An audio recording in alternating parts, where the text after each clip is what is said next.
हम रामायण और महाभारत काल की सामाजिक धार्मिक दशा देख रहे हैं। महाभारत और रामायण का सांस्कृतिक महत्व क्या था और रामायण तथा महाभारत जो संस्कृति है वह संस्कृति धर्म प्रधान संस्कृति मानी जाती है। अब हम ये भी देखेंगे कि भारतीय ज्ञान का विश्वकोश रामायण और महाभारत को क्यों कहा जाता है। विद्यार्थियों, रामायण और महाभारत दोनों ज्ञान के अपूर्व भंडार माने जाते हैं। साहित्यिक दृष्टि से तो ये दोनों महाकाव्य अनुपम माने जाते हैं। दार्शनिक दृष्टि से भी दोनों महाकाव्यों में अक्षय सामग्री है। दोनों महाकाव्यों में तात्कालिक धार्मिक, नैतिक और ऐतिहासिक आदर्शों का अमूल्य भंडार है। महाभारत अपने आप में एक संपूर्ण साहित्य है। इसे भारतीय ज्ञान का विश्वकोश कहना सर्वाधिक उचित होगा। यह लोक प्रवाद बहुत अंश तक सही है कि जो विषय महाभारत में नहीं है वह भारत में कहीं भी नहीं है। वास्तव में महाभारत तात्कालिक युग को ऐतिहासिक, नैतिक, पौराणिक, उपदेशमूलक और तत्ववाद संबंधी कथाओं का विशाल शब्दकोश है। यह केवल प्राचीन सभ्यता का इतिहास नहीं अपितु भारतीयों का श्रेष्ठ धर्म ग्रंथ है। इसे पंचम वेद भी कहा जाता है। विद्यार्थियों, भारतीय दर्शन का सर्वश्रेष्ठ ग्रंथ गीता भी महाभारत का ही अंश है, जो तत्व ज्ञान का भंडार है, जिसमें ज्ञान, कर्म और भक्ति का सुंदर समन्वय है। महाभारत में धर्मशास्त्र, अर्थशास्त्र, कामशास्त्र, नीति शास्त्र तथा मोक्ष शास्त्र का सुंदर विवेचन उपलब्ध है।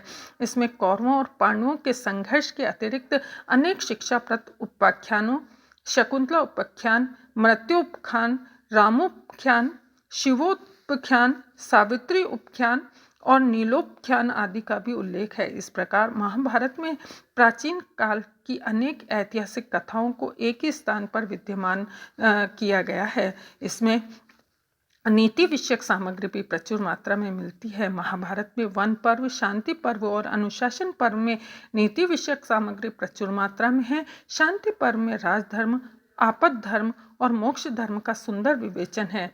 इससे अनेक शिक्षाप्रद कथाओं और नीति सिद्धांतों का भी उल्लेख है। महाभारत में हमें आध्यात्म शास्त्र के भी दर्शन होते हैं। राजनीति और धर्म नीति भी ये प्रगाढ़ भंडार माना जाता है। युधिष्ठिर और भीष्म पितामह का वार्तालाप राजनीति के विद्यार्थियों के लिए महत्वपूर्ण है।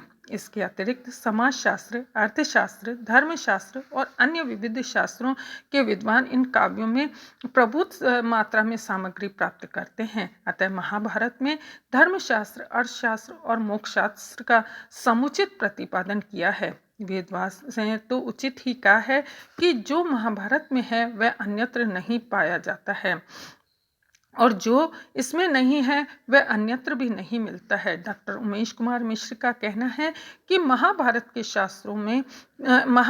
शास्त्रों में पंचम वेद कहा गया है। वस्तुतः जनसाधारण को इन विद्वानों के लिए महाभारत उपयोगिता की दृष्टि से वेदों से भी विशेष महत्व माना जाता है और इसके वचन को श्रुति के समान ही प्रामाणिक मानते हैं। यही एकमात्र ग्रंथ है जो समस्त ज्ञान से भरा है और जो इसमें नहीं है वह कहीं नहीं है। साहित्यिक महत्व की दृष्टि से महाभारत अनुपम ग्रंथ माने जाते हैं। भाषा और साहित्य दोनों ही दृष्टिकोणों से रामायण बड़ा ही प्रभावशाली ग्रंथ है। श्रृंगार, वीर, शांत, वात्सल्य, प्रेम, करुणा, भक्ति आदि सभी रसों का समावेश हमें रामायण में मिलता है। चरित्र निर्माण, सौंदर्य चेतना, छंद और अलंकारों के सुंदर प्रयोग आदि का बड़ा सुंदर समन्वय रामायण में देखा जाता है। भाव, भाषा आदि की दृष्टि से रामायण का स्थान काफी ऊंचा है। महाभारत का भी पर्याप्त साहित्यिक महत्व है। महाभारत के कथानकों में अनेक कवियों तथा लेखकों को प्रभावित किया है। महाभारत के आदर्श पर्व में अनेक कथाओं के आधार पर विभिन्न नाटकों की रचनाएं की गई है। कालिदास कृत अभिज्ञान शाकुंतलम इसका उदाहरण है। काव्य के क्षेत्र में कालिदास की रचनाओं को महाभारत से प्रेरणा मिली है। अगला है महाभारत का सांस्कृतिक जागरण और राष्ट्रीय एकता की दृष्टि से क्या महत्व है। विद्यार्थियों, किसी भी देश के नागरिकों को बदलती परिस्थितियों से परिचित कराने के लिए, उनमें परस्पर भाईचारे की भावनाओं का संबंध स्थापित करने के लिए, देश के उत्कर्ष के लिए त्याग करने के लिए तथा जन चेतना उत्पन्न करने के लिए महाभारत के कथानक अत्यंत उपयोगी होते हैं। स्वतंत्रता से पूर्व भारतीय जनता का आह्वान महाभारत और गीता के आधार पर किया गया है। भारत में आज भी रामायण और महाभारत के आधार पर चरित्र निर्माण के कार्य की बात कही जाती है। बचपन से ही राम और सीता के निर्मल चरित्र की कहानियों के माध्यम से बच्चों को संस्कार संपन्न बनाया जाता है। महाभारत की कहानियां भी समान रूप से इस कार्य में अपना महत्वपूर्ण कार्य करती है। वस्तुतः दोनों काव्यों का भारतीय संदर्भ में अत्यंत योगदान रहा है।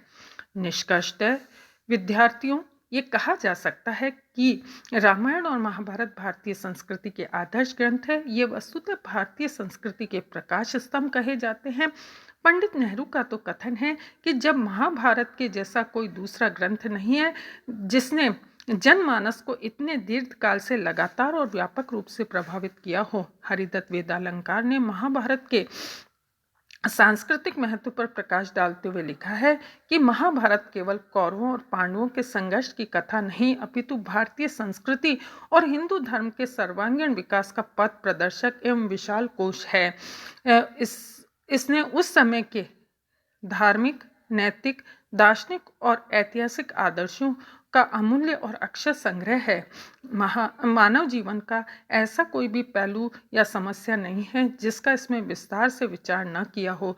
इसीलिए महाभारत का यह दावा सर्वथा सत्य है कि अर्थ, धर्म, काम, मोक्ष के विषय में इसमें जो कहा गया है वह अन्यत्र कहीं नहीं है, और जो इसमें नहीं है वह तो और भी कहीं नहीं है।